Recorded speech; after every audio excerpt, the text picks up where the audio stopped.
Hello and welcome to DC Daily Home Edition. Woo woo! Yeah! Pow, pow, pow, pow, pow, pow, pow, pow. I'm Amy Dallen, and joining me on what I am told is a Monday are Whitney Moore and Sam Humphries. Hey guys, how was your weekend? You guys, I have gotten so good at takeout. You would not believe my skills. Oh my gosh. Give us the secrets. All of the food. I'll DM you. Yes, please.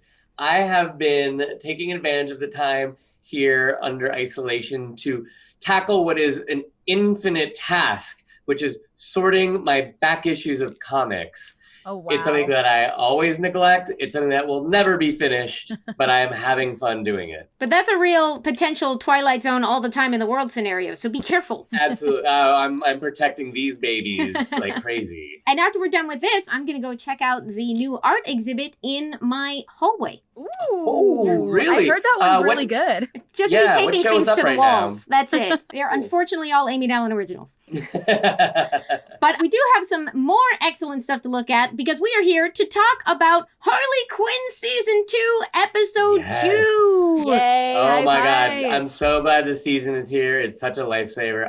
I love to see it. This episode was so funny. Yes. But before we get into the awesomeness that it was, here's what's coming up this week on DC Daily.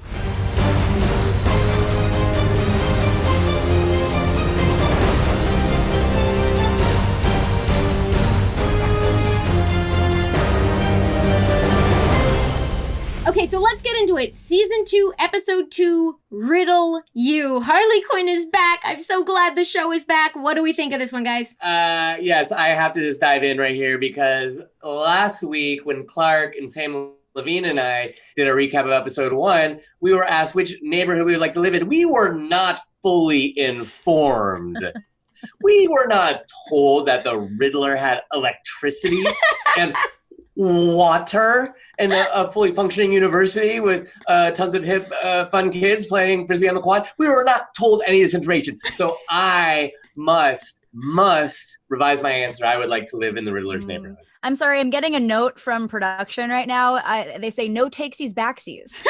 Excuse me, that is rude and illegal. I'm not having it. There's no law in New Gotham. That's right. Half the point. Whitney, where would you live? Honestly, I want to say Banetown. Now that I've seen this episode, I want some of that juice. Listen, social distancing has not, let's say I have not begun to work on my summer body yet. And I would really appreciate some of that Bane juice right about now because eating egg rolls isn't working. I would love it if Bane juice was egg rolls, just like blended up egg rolls. Dipping sauce. Okay, what were your favorite Riddle You scenes? Obviously, I'm maybe a little bit biased, but y'all, we met a new character. We have a Barbara Gordon. We certainly did. We have a Batgirl. This is incredible. I texted the DC group chat. I was like, this looks like Amy, right? And I feel like even you were like, I haven't ever had that hair, but I feel like I've projected that enough, just like you and Barbara Gordon are the same in my mind. And so I'm like, no, I'm sure that's what Amy looks like. I'll take it. It's been a long time. Extremely strong Amy Dallen vibes Yes. from this Barbara Gordon. Whitney, you hit the nail right on the head. And I feel like the only reason why Amy Dallen did not do the voice for Barbara Gordon is because it was done by star and executive producer Haley Cuoco's sister. Unfair nepotism in there, perhaps. I don't she know. rocked it. I think you'll find She rocked a great job. Brie Cuoco, she did an amazing job. She's a fantastic Barbara Gordon, but there's only one Amy Dallen.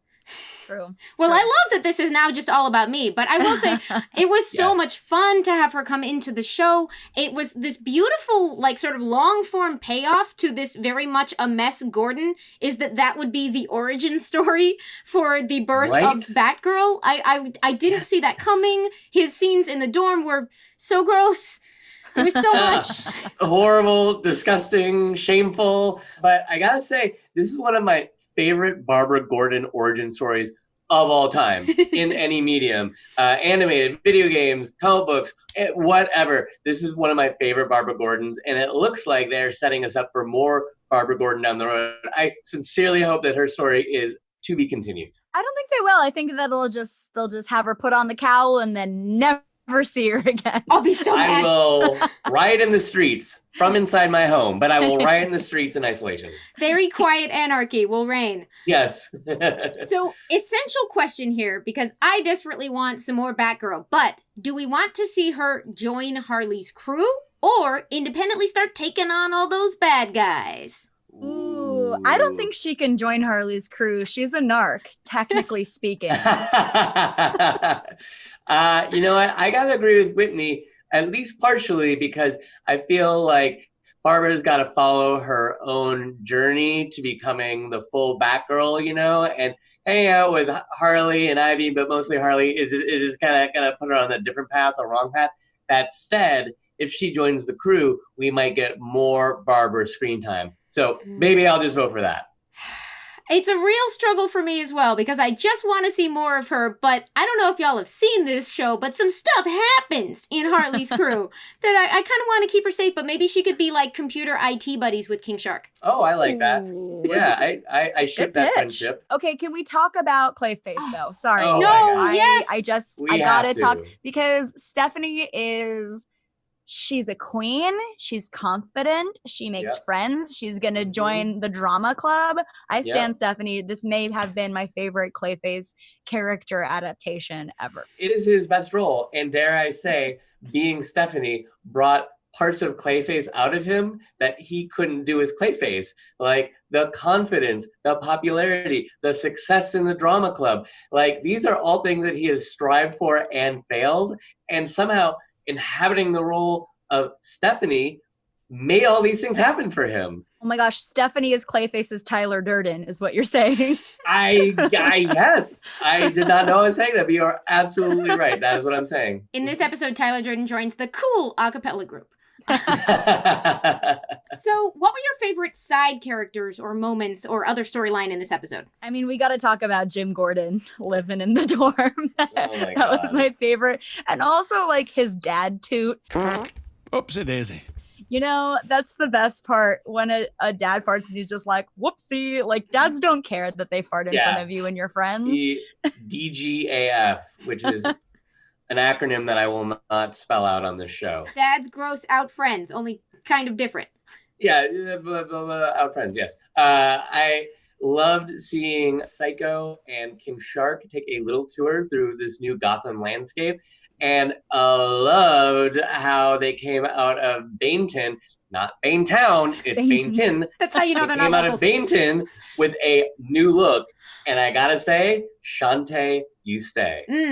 Yes. I have to speak up for Hector Navarro and say I'm officially requesting toys of those lucha looks, please. Oh yeah. That's so great. The spirit of Hector lives on. No, That's he's right. not dead. I don't know. He's not dead. No, he's not dead. He's fine. He's just not on this episode.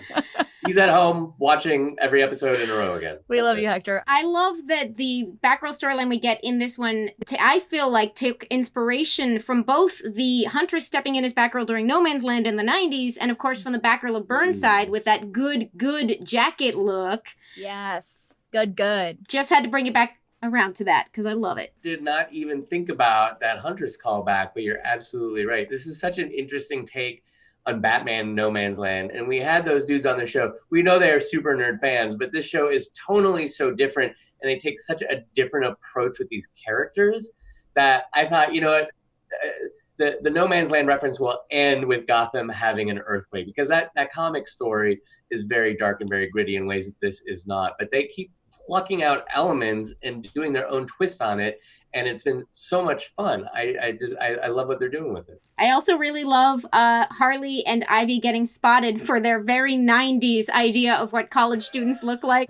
Gee, I wonder what gave it away. The 90s miniskirts, the pigtails, the overall shorts, or the chunky flats? Oh, Jesus. I was mad on their behalf because I was like, that's cute. They're wearing cute Those were clothes. good looks. Those were good looks from Dealey's catalog, and they should not have been made fun of for that. I couldn't place what was different about them at first before Harley's skin-colored makeup washed off, and I was like, oh, that's why they look weird. And by the way, Ivy with her human-colored face paint on looks like Lake Bell.